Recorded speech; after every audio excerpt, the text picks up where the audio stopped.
शहर में एक दर्जी रहता था। एक दिन वो मामूल के मुताबिक अपनी मेज पर बैठा कपड़े सीने में मसरूफ था।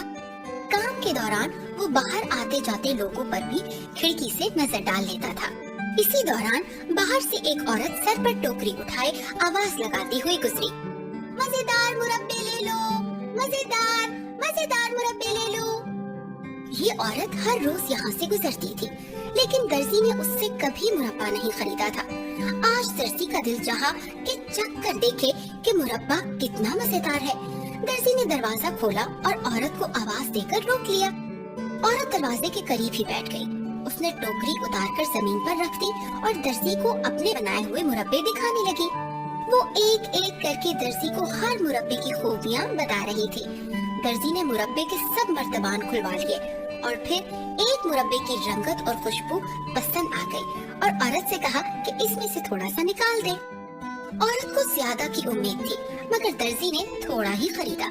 औरत ने बेदिली से मुरब्बा निकाल कर दिया और वापस चली गई। दर्जी ने छुरी से बर काटा और उसमें मुरब्बा लगाया। फिर उसने सोचा कि पहले अपना काम पूरा कर ले, फिर खाएगा। वो कपड़े सीने लगा, पर मीठे की खुशबू से मक्खियाँ आकर थाली पर भिनभिनाने लगी। दर्जी उनकी तरफ देखकर चिल्लाया, तुम मेरे खाने पर आकर क्यों बैठ गई हो? इसके बाद वो हाथ से मक्खियाँ उड़ाने की कोशिश करने लगा, लेकिन हर दफा मक्खियाँ दोबारा आकर बैठ जाती। अब दर्जी बहुत गुस्से में आ गया। उसने एक मोटा कपड़ा उठाया और मक्खियों के ऊपर दे मारा। जब उसने कपड़ा उठाया तो सब मक्खियाँ मरी पड़ी थी। वो तादाद में 7 थी। दर्जी बहुत खुश हुआ और खुश होकर बोला, एक ही बार में 7 का काम तमाम। अपने इस कारनामे पर उसे बहुत ही फख्र महसूस हो रहा था। अगले दिन उसने थैले में जरूरी सामान लिया और घर से रवाना हो गया। चलते चलते वो एक पहाड़ी इलाके में पहुंच गया। यहाँ एक देव बैठा था। वो दर्जी को देखकर बोला, तुम मेरे इलाके में क्यों आए हो? दर्जी जरा भी न घबराया। वो इत्मीनान से बोला, मैं दुनिया की सैर पर जा रहा हूँ ताकि अपनी किस्मत आजमा सकूं। तुम मेरे साथ जाना चाहोगे? देव धाड़ा, तुम्हारी इतनी जुर्रत कि मुझसे डरने के बजाय साथ चलने का कह रहे हो? दर्जी ने जवाब दिया, मैं किसी देव से नहीं डरता। शायद तुम जानते नहीं, मैंने एक ही बार में 7 का काम तमाम किया है। देव ये सुनकर गड़बड़ा गया। वो समझा कि इस बोना नुमा मखलूक के पास कोई खास ताकत है जिससे ये 7 देव मार चुका है। देव ने अपना रूप डालने के लिए एक चट्टान उठाकर हवा में उछाल दी। फिर उसने दर्जी से पूछा, क्या तुम ऐसा कर सकते हो? दर्जी ने कहा, मैं अभी तुम्हें अपना कमाल दिखाता हूँ। मैं पत्थर में से पानी निकाल सकता हूँ। उसने थैले में से पनीर का एक टुकड़ा निकालकर उसे हाथों में दबाया तो पानी निकल आया, लेकिन देव उसे पत्थर का टुकड़ा ही समझा। देव को यकीन हो गया कि ये लड़का इससे कहीं ज्यादा ताकतवर है। उसकी ताकत को मान गया वो। देव ने डरते डरते दर्जी से कहा, मुझे मत मारना, मैं तुम्हें अपने गुरु से मिलवाने ले चलता हूँ। क्योंकि तुम हम सबसे ज्यादा ताकतवर हो, इसलिए हम तुम्हें सरदार बना लेंगे। इसके बदले तुम हमारी जान बख्श देना। देव ने जमीन से एक दरख्त उखाड़कर कंधे पर रखा। फिर उसने दर्जी को दरख्त के तने पर बिठाया और अपने ठिकाने की तरफ चल पड़ा। देव अपने गार में पहुंचा, जहां पहले से ही कई देव मौजूद थे और बकरियों का गोश्त भून भून कर खा रहे थे। उन्होंने पहाड़ी वाले देव से पूछा, तुम इस बोने को यहाँ क्यों लाए हो?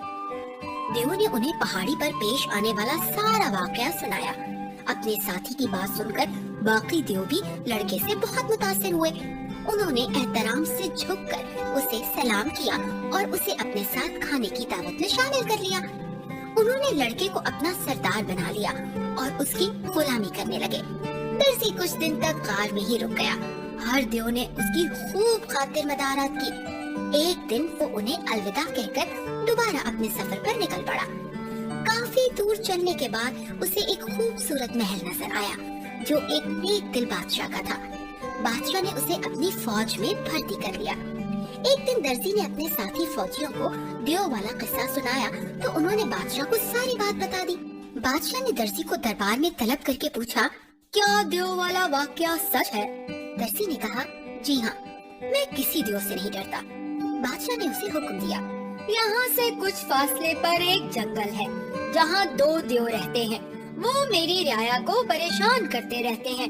अब वो महल पर कब्जा करने की साजिशें कर रहे हैं। तुम हमें उनसे निजात दिला दो। दरबारी बादशाह का हुक्म सुनकर हैरान रह गए, क्योंकि देव बहुत खतरनाक थे। महान दर्जी फौरन आमादा हो गया। वो अकेला ही जंगल की तरफ चल पड़ा। उसने देखा कि 2 देव दरख्त के साए में सो रहे हैं। दर्जी ने कुछ पत्थर उठाए और दरख्त पर चढ़कर बैठ गया। उसने एक सोए हुए देव पर पत्थर फेंकने शुरू कर दिए। उनमें से एक उठ बैठा और अपने साथी को देखने लगा, जो अभी तक सो रहा था। देव ने समझा कि ये शरारत दूसरे देव की है और अब वो सोने का दिखावा कर रहा है। उसने साथी देव को जगाकर कहा कि पत्थर मारकर उसे तंग न करे। साथी देव बोला, मैंने कुछ नहीं किया, तुम इल्जाम लगा रहे हो। दोनों फिर सो गए। अब की बार दर्जी ने दूसरे देव पर पत्थर फेंके। वो गुस्से से उठ बैठा और बोला, मैंने तुम्हें बताया था कि मैंने पत्थर नहीं मारा, फिर तुम मुझसे क्यों बदला ले रहे हो? पहला देव बोला, मैं तो सो रहा था। दोनों में झगड़ा शुरू हो गया और वो आपस में गुत्थम गुत्था हो गए। वो दरख्तों को जड़ों से उखाड़ कर एक दूसरे पर फेंक रहे थे, यहाँ तक कि दोनों ने एक दूसरे को मार डाला। इतनी देर में बादशाह अपने वजीरों और दरबारियों के हमरा वहाँ पहुँच गया। उसने दर्जी से कहा, तुमने हमें बड़ी मुसीबत से छुटकारा दिलवा दिया है। हम सब तुम्हारे शुक्रगुजार हैं। इसके बाद दर्जी को पूरे एजाज के साथ महल में लाया गया। रास्ते में दोनों तरफ खड़े लोग तालियां बजाकर उसे दाद दे रहे थे। बादशाह ने शहजादी की शादी भी दर्जी से कर दी और उस दर्जी को सल्तनत का जानशीन बनाने का ऐलान भी कर दिया। इखलाकी सबक, अक्लमंद और दलेर बनने से काम संवरता है। जब दादी जान ने अदील को कहा कि अक्लमंद और दलेर बनने से काम संवरता है, तो उसको समझ न आया। एक दिन वो सड़क पर जा रहा था कि कुछ डाकुओं ने बैंक लूटा और सारा सामान थैले में भरकर गाड़ी में डाल दिया। डाकू बड़े लंबे चौड़े कद-ओ-कामत के थे, जबकि अदील छोटा और दुबला पतला था। उसने सोचा कि मैं उनका मुकाबला कैसे करूँगा। फिर उसे एक तरकीब सूझी। उसने गाड़ी का नंबर लिख लिया और पुलिस को फोन करके बता दिया। पुलिस ने फौरन कार्रवाई करके उन्हें आसानी से गिरफ्तार कर लिया। सबने अदील की बहुत तारीफ की।